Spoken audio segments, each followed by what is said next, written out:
Hello, class of 2022. I am Miss Key, one of the school counselors at CHS. With me, I have Miss Kaylee, who is our college advisor. I also have Miss Wilson, who is the school counselor over at KTech, and I have Miss Ashby, who is our PVCC career coach at CHS.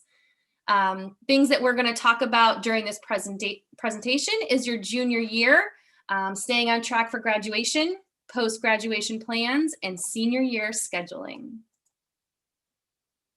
Can you believe there's less than 100 days left in your junior year? We're going to talk about the importance of junior year grades, graduation progress review with your school counselor, and post-graduation planning. So senior year is almost here. In order to be promoted to be a senior, you must have earned 15 credits, including English 9, 10, and 11. To be eligible for senior privileges, you must have earned 15 credits, including English 9, 10, and 11. You have to have passed both Health and PE 9 and Health and PE 10 and have completed all SOL requirements to graduate. Regarding senior privileges, we don't know what next year is going to look like. Hopefully we will be back in school. But if you want senior privileges, like leaving for lunch, if we're in the building, these are the things that you must have earned. Again, 15 credits and your health and PEs and a senior in good standing. High school sports eligibility. To play a sport, you must pass 5 classes the semester prior to a season. NCAA clearinghouse registration if planning on playing sports in college. Please check out the eligibility center. The importance of grades. If you do not have a 2.3 or higher, then you will have to take a knee. You will have to sit out. There are also fee waivers available for the NCAA clearinghouse. Now we're going to talk about post-grad plans. Hi, everybody. Miss Kaylee here. So there are a ton of different options for you after high school, and entering the workforce is definitely one of them. And the most important piece that you can kind of have and take with you is a resume. You're going to need a resume for everything for the rest of your life, as scary as that seems. And so there's a couple of different guides here for you to check out. There's some templates on Canva, which is a really cool like online design kind of website. And then I also linked a guide from UVA, and it has just a bunch of awesome like interview tips. It has resume templates, cover letters, which is something that some jobs require you to write. It's basically your one-stop shop to succeeding post-grad, right? And then also at the very bottom of the page, you can see that, you know, interviewing is a really big factor of getting a job. And so I can help out with interview tips. I can help you make your resume. I can help you do all these things. And I'll be having some workshops in the spring to go over that. But outside of these things, there are some other resources you can check out. So there are a ton of job fairs, apprenticeship programs, and Job Corps and AmeriCorps. So just a couple different websites you can check out. While I would go into more detail about it, most everything is on hold right now because of the pandemic, but that's okay because people are in the midst right now of making sure that hopefully we can have a virtual setting somehow to host these activities. So just keep your eye out and check in with me and check in with your counselor if you are interested in any of these things, and we'll make sure that you get all squared away despite our crazy world that we're living in now. So that is on the workforce. Great. Another post-grad plan is the military. We have the Marines, the Air Force, the Navy, the Army, the Coast Guard, the National Guard. It is important that you take the ASVAB test. At this time, I am not certain when that test will be offered due to the pandemic, but we can definitely send you information if you reach out to your school counselor. The ASVAB is an important test to take because it will determine if you qualify for the U.S. military, and also a higher score will increase your chance of getting the specialty that you would like when you are in the armed forces. Also, you have the GI Bill, which they pretty much pay for you to earn a college degree while you are in the military.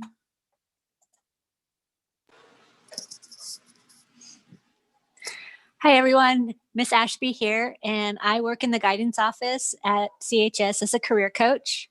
I have met many of you lovelies previously, perhaps in the classroom or on a field trip, and I look forward to meeting many of your new faces this year. I'm here to talk to you about PVCC options.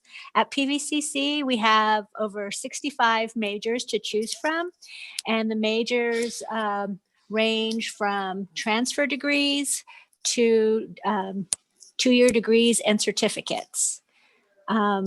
We do have guaranteed admissions programs at PVCC to all the 4-year universities in Virginia, and they're listed on the website. Also a unique program at PVCC, there are many programs there, but one of our unique ones is the honors program. So if you are interested in pushing yourself a little bit harder, participating in the honors program is a great option. And in the honors program, they offer special scholarships for PVCC and beyond. So that's something to take a look at. At PVCC, if you're interested in transferring to the 4-year school, you do your most of your preparation of general education classes and prerequisites, and those classes are offered at a lower cost than the 4-year school. So at PVCC, you might pay $100 or $4,000 a year for tuition versus somewhere like UVA where you might pay over $18,000 in just tuition costs. So that can give you a good comparison. At PVCC, if you decide to transfer, your first 2 years look very similar to first 2 years at a 4-year school. And so finally, I have a lot more things to share about PVCC, but I just wanted to share some highlights. If you're interested, just give me a shout out. I'm Miss Ashby, and you can find my email later on in this presentation, and I'm happy to put you on my list and connect you so you can find out more information about PVCC. Thanks.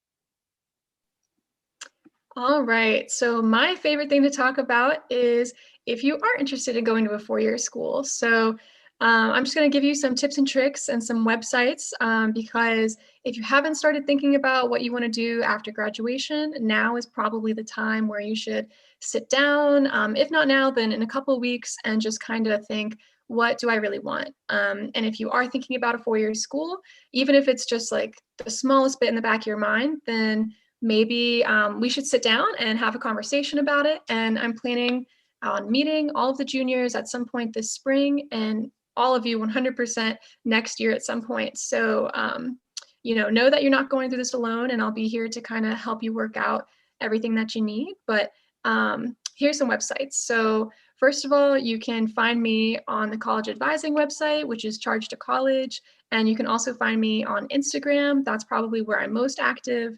But basically, that is where I post everything from college rep visits. So when you have different representatives from each school come to CHS, we've had people, I think we had over 60 representatives come this fall virtually to CHS. And we had, JMU, UVA, VCU, but also some international schools. We had schools from New York, from Chicago, from California. We had some Ivies come. So there's really schools from all over, no matter what your interest is. And so those are going to be really awesome. So I would stay on the lookout, start attending those in the fall. And then also something I would start doing now is going on campus tours. So just to check out schools. And if you can't do that in person because you feel uncomfortable doing so or because it's not safe, then most schools do have a virtual platform for you to take a tour of the school online, which is really awesome. So there's 2 different websites that I linked here for you to take a peek at.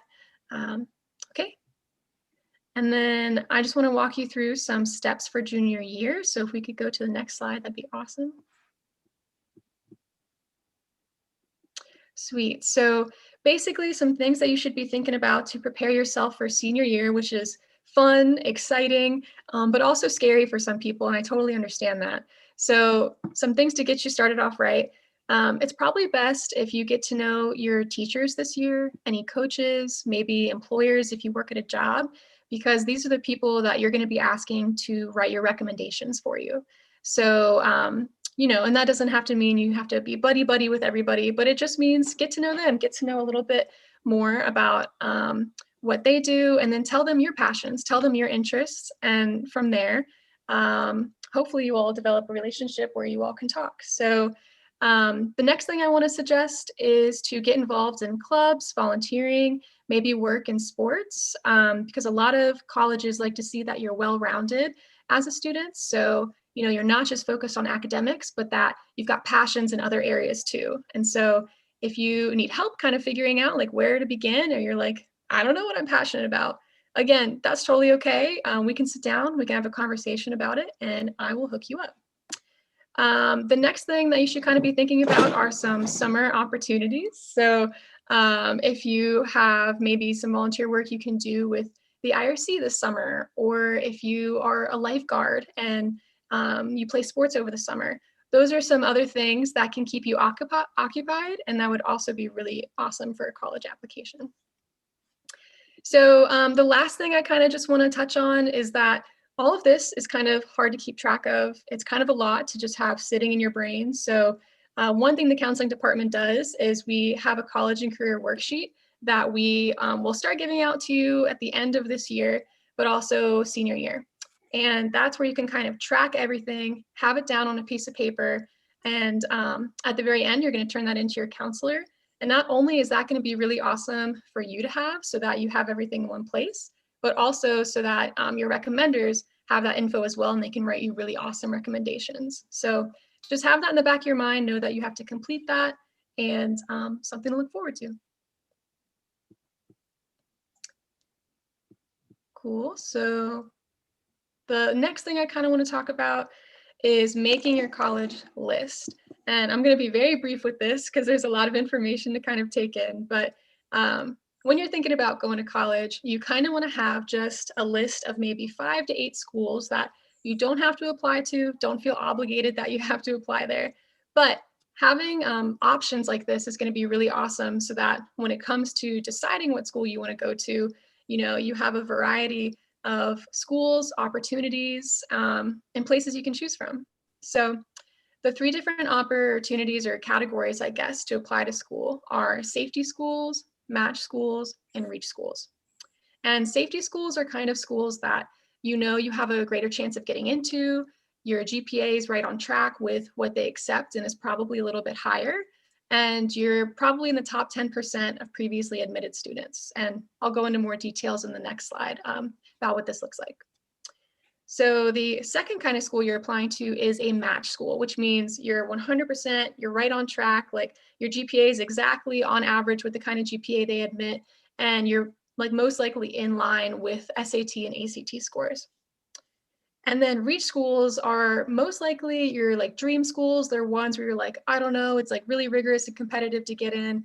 I don't know if I can get in, but this would be awesome if I could. So you're either like right on average with what they admit, or you fall below their average admitted GPA and scores. And that's okay. I think that everybody should be applying to reach schools because you never know. But for most, reach schools are going to be schools like UVA, Ivy Leagues, things like that. Because over the years they have become increasingly more competitive. And so, but it's good to have a mix of all of these 3.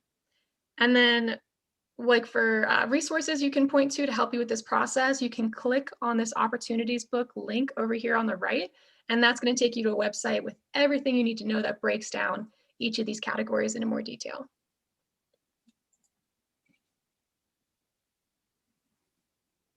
All right, I know I'm talking a lot at you, but this is just kind of the next slide that's a little bit more detailed about what I was just saying. So this breaks down all of the schools in Virginia based on their average admitted GPA and how selective they are. So you can take a look at this chart. You can kind of compare where you fit on here and see if these are schools that you want to apply to. And if you've never heard of them, or if you know a lot about them, either way, check out their websites and come talk to me, and I can connect you with the right resources to discover more about their opportunities.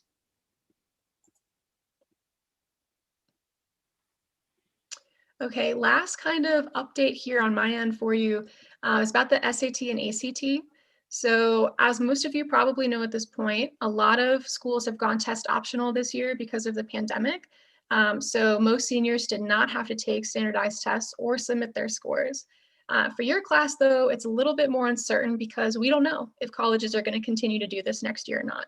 So, what I've been suggesting to everyone is to still study, still kind of prepare for the SAT and standardized tests, because a lot of schools, there are scholarships and there are honors programs, and even the military still requires that you have these scores. So if possible, it's in your best interest to continue staying on track for that. Awesome, like what's really awesome is that we have some free websites over here to the right that you can click on, and that way you get free testing.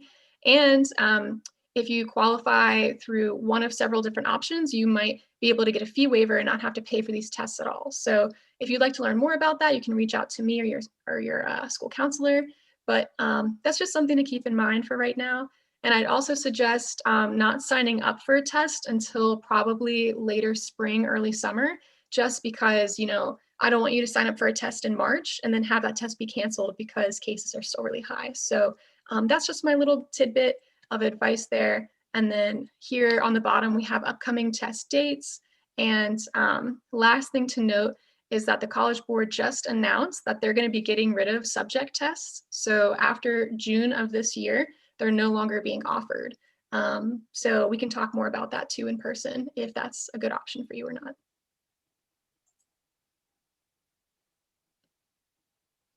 Okay, yay. So I just dumped all this information on you, but if you want more specific workshops on each part of what I was saying, we have some awesome ones that are for juniors specifically coming up. So on February 19th, we have Succeed with PVCC, where we're going to talk more with Miss Ashby and me about why PVCC is awesome, why you should consider going, and how to apply. And seniors are invited as well. And then these next three events are just talking more about like why college in general is a great option, but also, if that's not for you, then what about the military? What about taking a gap year, workforce, things like that. So we talk about it all in college tonight. Definitely show up for that. And then in April and then from March through May, I'm going to be doing more financial aid workshops and then starting to meet with all of you individually. So please show up, please show out, and keep an eye on your email inbox because that's where you're going to get more info on these. Great. So every year, whenever we do a presentation, we always talk about a few reasons to see your school counselor. So even though we are in this virtual world right now, please know that your school counselor is here for you. We are here for academic concerns, academic advising, grade concerns, conflict with a teacher, progress towards graduation, post-secondary planning, planning for your life after high school, college and career exploration, also social and personal concerns, peer conflict mediation, family conflict, unsafe or unstable home life, loss of a loved one, anxiety, panic attacks, substance abuse, and thoughts of self-harm. Please, again, reach out to your school counselor if there's anything we can do to help you. We do have some new faces in the school counseling department this year. So you will see that you have Miss Eubanks if your last name begins with the letters A through CO. Mr. Wilkerson, CR through HI, Miss Hill, HO through M, me, Miss Key, N through S, Miss Terrell, T through WA, and Miss Dowdy, WE through Z, and all ESL students.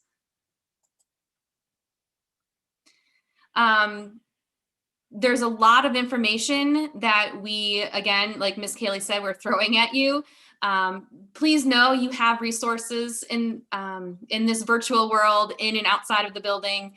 You have your school counselors, you have your college advisor, Miss Kaylee, and she has her Google Voice number on here, and also a link if you need to schedule a meeting with her. You have Miss Ashby, again, your PVCC career coach with her information and the Remind app information. You have the school counseling newsletter that we send out. We send it to everyone through email. And also, please check out the school counseling website. We will post presentations on there and any updates. So now let's talk about senior year scheduling. So how to choose meaningful coursework. So you take a look at what you're interested in, your goals, required courses for post-secondary plans, and also your diploma requirements. Are you going for the advanced diploma? Are you going for the standard diploma? K-Tech. I'll turn this over to Miss Wilson. Thank you. Okay, hi, I'm Miss Wilson. I'm the school counselor at K-Tech, and I just wanted to take a brief moment to talk about K-Tech and the wonderful opportunities that we have here. We've included a video that you can click on and watch, and it goes over just the value of not only the programs and an overview of those, but an idea of the wages and salaries that you can expect to make with the different trades depending on what you go into. K-Tech is free while you're in high school. You get 3 elective credits for most classes, and you also, in a lot of the programs, get dual enrollment credits. So you're getting those college credits for free again. And all programs have certifications and some licensures that you can acquire at the end. So it's really good if there's a field that you are interested in for a career. It's also really good just to have a skill that you can take with you throughout life. So it doesn't have to be an either or. Like I said, our programs are dually enrolled. So you can go to K-Tech and also go to a four-year college if that's your passion. You can go to K-Tech and have some prereqs done for taking further classes in that field if you want to pursue things and get a degree or get more certifications. So it's, again, really a great opportunity. Here's a list of the fields we have currently, and you can, if you want more information about the specifics and the program of studies for each one, you can get an idea. We're very hands-on and we would love to have you. Thank you.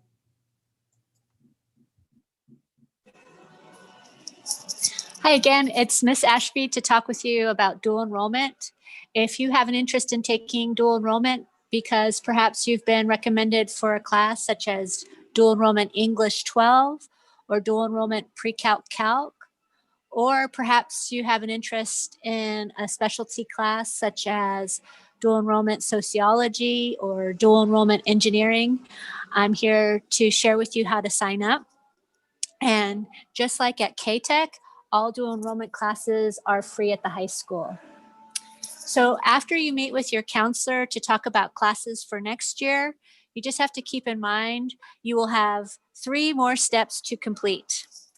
And the first one is that you will need to apply to PVCC, and I've provided the link on the slide. And in the application, you will need to have your Social Security number. And if you don't have a Social Security number, you can also use your green card number as well. And perhaps maybe you've already taken a dual enrollment class your 10th grade year, or even this year, your 11th grade year, or perhaps you've taken a summer camp at Kids College. So in those cases, you've already applied. In those cases, you don't need to apply again, but you will need to know your student ID number. And if you need to know your student ID number, you can contact me, Miss Ashby, anytime.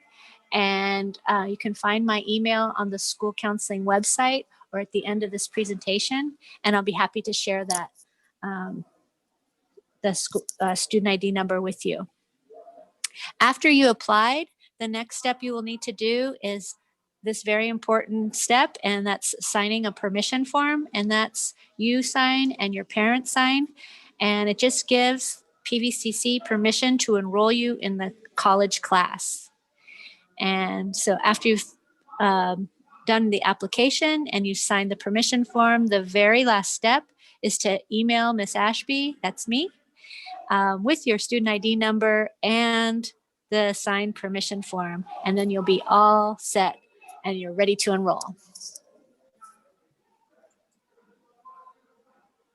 Great. So talking about teacher recommendations. So your current teacher is going to make a recommendation for what course you're going to take next year. That recommendation is going to be the course you are enrolled in. If you wanted to take let's say AP English, and you were recommended for academic English. You need to schedule office hours with your teacher. You need to make a plan with your teacher and fill out, there's a form for course improvement. Fill that form out with your teacher. You need to share that with your guardian, parent or guardian, and get their signature. And then you begin the plan. So you work towards, maybe the plan says you have to earn a B by the end of the school year, or you have to score a certain score on the SOL. So you begin that plan, working towards that goal. You take SOLs in May if necessary. And then at the end of the year, you're going to take a look at, has that plan been met? So in May, you will again meet with your counselor and talk about your eligibility for the course. If your teacher signs that form and says, yes, you are ready for AP English, or any other course that you were not recommended for, that you are working towards, then we will go ahead at that point to make the change in PowerSchool. So this year, because we are virtual, the course request form looks a little bit different. It is online. So you will see that we have a tiny URL. And so when you go online to fill out the form, please use your teacher recommendations.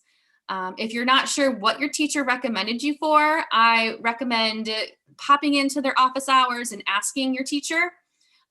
Those recommendations also should be available in PowerSchool that you can see. And list the electives on the form. And when you go onto this form, there's going to be a QR code that you can just scan with your phone, and it will bring you to all the electives that CHS has to offer. And then you're going to fill out the Google form. Please do not forget to list 3 backup electives. As you may know, or you may have experienced, your first choice elective may not work with your schedule. So it's really important that you have backup electives so we know what to put you in. We will have a curriculum fair on February 5th from 9 a.m. to 2 p.m. Of course, it will be virtual. Please plan on attending that. You can get some great information about different electives and different programs that we have to offer. And then once you complete this form, you're going to make an appointment with your school counselor, and we're going to meet with you to work on your schedule for next year from February 8th to March 19th. So you're probably wondering, well, how do I schedule that appointment? When you can go onto the school counseling website, there is a video here. And I'll hit play. And so on the school counseling website, if you scroll down, you will see your school counselor listed. And so you have Ms. Terrell, and then it will schedule a meeting with me here. It will link you to our calendar. And so you can pick a time slot that works for you. Any other appointments, if it's not regarding your schedule, if you just want to meet with us about a personal issue or any other, a college question or anything like that, you can email us. You can set up a separate virtual meeting through our calendar. And then we also have our Google Voice numbers listed on our school counseling webpage.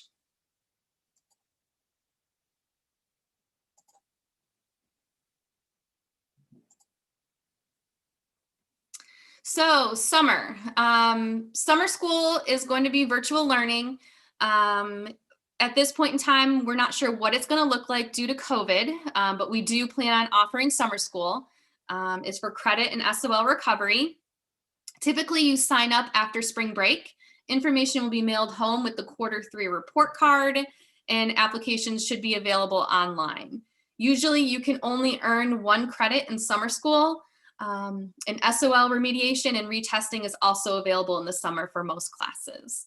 So I encourage you to take advantage of that, especially if you if you don't have the 15 credits to be in good standing to be for senior privileges. I encourage you to take advantage of that summer opportunity.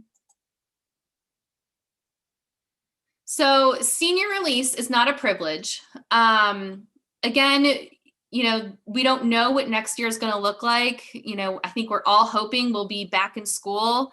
And so when you're requesting your classes for this year, you have to request 7 full classes. We're not able to enter work release or educational release periods at this time. We also cannot put in teacher assistance periods at this time. Again, we're not sure what that's going to look like for next year. All requests for these courses will be collected in the fall and must be approved by Dr. Irizarry. So if we are back in the building and if we are offering teacher assistant periods, then at that time in the fall is when we will have you fill out the form and we will present it to Dr. Irizarry. Again, you must be a senior in good standing to maintain this privilege. For now, you'll need to request, again, 7 courses with at least, we say 3 to 4 backups for elective courses. And again, reminder, to be eligible for senior privileges, you must have earned 15 credits, including English 9, 10, and 11, Health 9 and PE 9, Health 10, PE 10, and have completed all SOL requirements to graduate. So we are expecting that you probably have a lot of questions. I recommend writing your questions down, or you can email your school counselor. You can save your questions for when you meet with your counselor, when we go over your schedule. But I definitely, if you have questions, please reach out to us and let us know. Be sure to fill out your course request Google form. Again, look at teacher recommendations, course descriptions, guardian input, work on course recommendation improvement guides with your teachers if needed. Again, we encourage all of you to attend the curriculum fair on February 5th from 9 a.m. to 2 p.m. Make an appointment with your school counselor using their calendar link between February 8th and March 19th to go over your schedule for next year. And don't forget, you are completing the course request Google form for a grade. Your English teachers will give you a grade for just simply filling out the form. So it's really important to get that done. And again, if you have questions, please do not hesitate. Reach out to your school counselor.